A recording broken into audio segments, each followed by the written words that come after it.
لله نحمده ونستعينه ونستغفره ونؤمن به ونتوكل عليه ونعوذ بالله من شرور أنفسنا ومن سيئات أعمالنا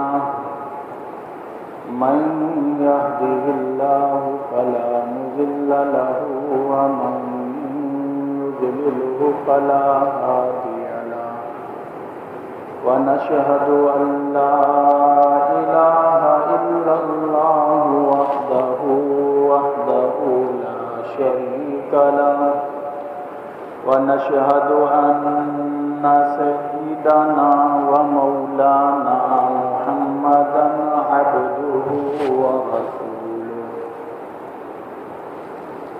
أما بعد فأعوذ بالله من الشيطان الرجيم بسم الله الرحمن الرحيم إذا جاء نصر الله والفتح ورأيت الناس يدخلون في دين الله أفواجا فسبح بحمد ربك واستغفره إنه كان توابا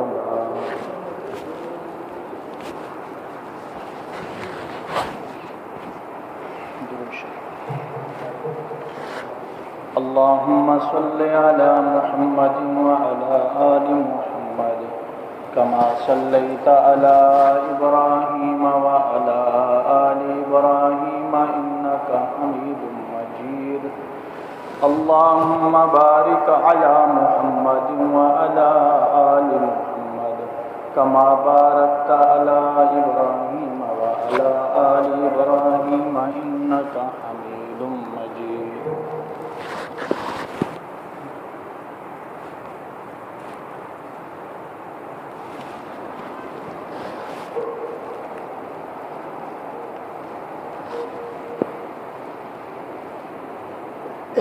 میرے عزیز بھائیو دوستو بزرگو، اللہ تعالیٰ کا ہم پر احسان ہے کہ اللہ پاک نے مجھے آپ کو مسجد میں آنے کی توفیق عطا فرمائی ہے۔ دعا فرمائیں اللہ پاک مجھے صحیح بات کرنے کی توفیق عطا فرمائے اور پھر مجھے اور آپ کو اس پر عمل کرنے کی توفیق عطا فرمائے۔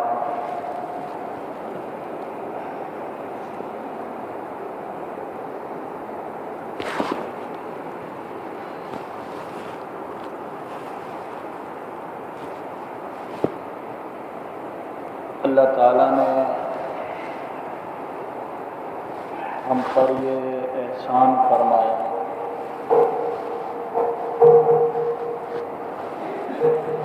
کہ اللہ پاک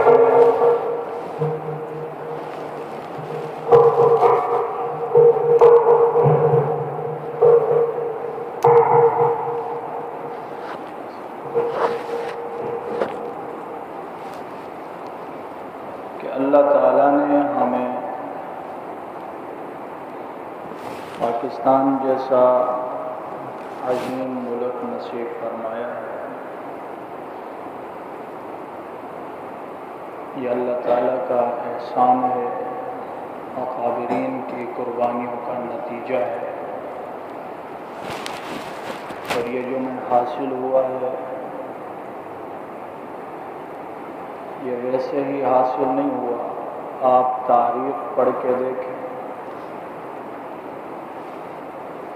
آپ کو پتہ پڑے گا کہ اس کے لیے کتنی قربانیاں دی گئی ہیں۔ فرنگی اور انگریز کتنے بڑے ظالم کہ انہوں نے مسلمانوں پر کس حد تک مظالم ڈھائے ہیں، مسلمانوں کو کتنا ستایا اور کتنی تکلیف دی ہے۔ اگر ہم تاریخ پڑھیں، اکیلے بیٹھ کر کے پڑھ لیں تو ہماری آنکھوں میں آنسو آ جائیں۔ آج جھنڈیاں لہرانا تو آسان ہے، اپنے چہرے پہ رنگ لگانا، غیروں کی مشابہت کرنا آسان کام ہے۔ آج 14 اگست پر فلمیں دیکھنا، ڈرامے دیکھنا، شرابیں پینا اور کھلے عام اللہ کی نافرمانی کرنا، موٹر سائیکل کے سلنسر نکال کر کے لوگوں کو پریشان کرنا، غیروں کا لباس اپنے جسم پر زیب تن کر کے انگریزوں کی، فرنگیوں کی شکل اختیار کرنا۔ اگر ہم لوگ ذرا سا اپنے اکابرین کی قربانیوں کو دیکھیں تو خدا کی قسم خون کے آنسو بیٹھ کر کے روئیں گے۔ پاکستان آزاد ہوا، ہر مسلمان کو خوشی ہے، اہل علم کو سب سے زیادہ خوشی ہے، لیکن خوشی منانے کا ایک طریقہ ہمیں شریعت نے بتایا ہے، طریقہ دیا ہے۔ اگر ہم اس طریقے کو چھوڑ کر کے خوشی مناتے ہیں، غلط راہ پر چلتے ہیں، تو پھر ہم نے اپنے اکابرین جنہوں نے خون دیا ہے، خون کی ندیاں بہہ گئی۔ دریائے دجلہ کا پانی کئی مہینے تک لال رنگ کا چلتا تھا، پورا دریائے دجلہ،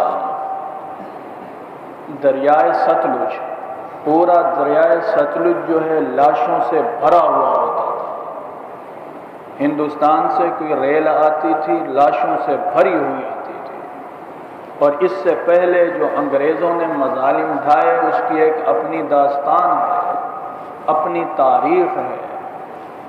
سور کی کھالوں میں علماء کو بیک وقت 500 علماء کو انگریز سور کی کھالوں میں بند کر کے سی دیتا تھا، اور پھر جلتے ہوئے تندور کے اندر ان کو ڈال دیا جاتا تھا۔ درختوں پر مسلمانوں کی لاشیں لٹکائی جاتی تھی، توپ کے سامنے یوں مسلمانوں کو باندھا جاتا تھا، اور پھر توپ کا بٹن دباتے تھے، مسلمانوں کے چیتھڑے ہو جاتے تھے۔ ایک انگریز خود کہتا ہے کہ میں جیل کا بڑا تھا، سپرڈنٹ تھا، مجھے ظلم کرتے ہوئے بڑا مزہ آتا تھا، میں نے بڑے مسلمانوں کو ذبح کیا ہے، قتل کیا ہے۔ ایک دفعہ ایک سپاہی میرے پاس آیا کہ ایک مسلمان پر ہم ظلم و ستم ڈھا رہے ہیں، وہ حشر کر رہے ہیں، آپ جا کر کے دیکھو۔ وہ کہتا ہے میں جب وہاں پر گیا، میں نے اس مسلمان کو نزا کی حالت میں دیکھا، اس کا سانس اکھڑ رہا تھا، اکھڑتا نہیں تھا، سخت تکلیف میں، جسم کا کوئی حصہ ایسا نہیں تھا کہ سلاخوں کو گرم کر کے اس کے جسم کو داغا نہ گیا۔ یہ خود ظالم کہتا ہے کہ مجھے ترس آیا، میں نے گولی چلائی تاکہ اس کو کچھ راحت ہو، اس کو میں نے ختم کر دیا، مجھے اس کی یہ تکلیف مجھ سے دیکھی نہیں گئی ہے۔ ہم کیا سمجھتے ہیں کہ پاکستان ہمیں یوں ہی تحفے میں ملا ہے، ہم جو مرضی کریں، جیسے مرضی کریں؟ ہمارا کام کیا ہے؟ ایک آزاد اور غلام میں فرق ہے۔ آزاد لوگ کیا کرتے ہیں، غلام کیا کرتے ہیں؟ پہلے ٹھیک ہے، ہمارے بڑے انگریزوں کے غلام تھے، انگریز کی حکومت تھی، لیکن اب تو نہیں ہے۔ پہلے کے ان کے دستور تھے، ان کا منشور تھا، ان کی عدالت تھی، ان کے جج تھے، ان کی حکومت تھی۔ آج تو مسلمان ہیں، آج منشور تو اپنا ہونا چاہیے، دستور اپنا ہونا چاہیے۔ ہمارے سامنے پیارے محمد الرسول اللہ صلی اللہ علیہ وسلم کی پوری سیرت ہے، بیت الخلا سے لے کر بیت اللہ تک، پاؤں کے ناخن سے لے کر سر کے بالوں تک، مشرق سے مغرب، شمال و جنوب، کوئی ایک ایسا پہلو نہیں ہے جو میرے نبی نے واضح نہ کیا۔ مسلمانوں کو دوسروں کے دروازے پر جانے کا آپ نے چھوڑا بھی نہیں۔ مسلمان کیا ہے، کس کو کہا جاتا ہے، مسلمانوں کے جذبات کیسے ہوتے ہیں، مسلمانوں کی زندگی کیسی ہونی چاہیے، چال چلن کیسا ہو، اٹھنا بیٹھنا کیسا ہو، آپس کے تعلقات کیسے ہوں، مسلمانوں کی عبادت کیسی ہو، معاشرت معاملات کیسے ہوں، غریب آدمی معاشرے میں کیسے زندگی گزارے، امیر آدمی معاشرے میں کیسے زندگی گزارے، مال والے کے غریب پر کیا حق ہے، غریب کے مال والے پر کیا حق ہے، اولاد کے والدین پر کیا حق ہے، والدین کے اولاد پر کیا حق ہے، حاکم کے رعایا پر، عوام پر کیا حق ہے، عوام کے حاکم اور حاکموں پر، بادشاہوں پر کیا حقوق ہیں۔ کوئی ایک پہلو آپ ایسا لے کے آئیں جو میرے نبی نے اس پر روشنی نہ ڈالی، آپ کو نہیں ملے۔ ہم غیر کے محتاج نہیں ہیں، ہم فرنگ، ہم انگریز، یہود اور نصارہ کے محتاج نہیں ہیں۔ ہمیں ہمارے نبی نے پورا سبق پڑھایا ہے۔ آخر میں یہ آیت اترتی ہے، الیوم اکملت لکم دینکم واتممت علیکم نعمتی ورضیت لکم الاسلام دینا۔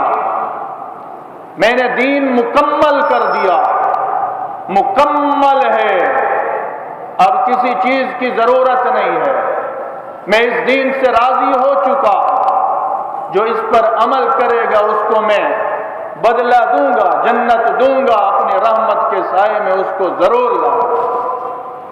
تو ہم محتاج نہیں ہیں۔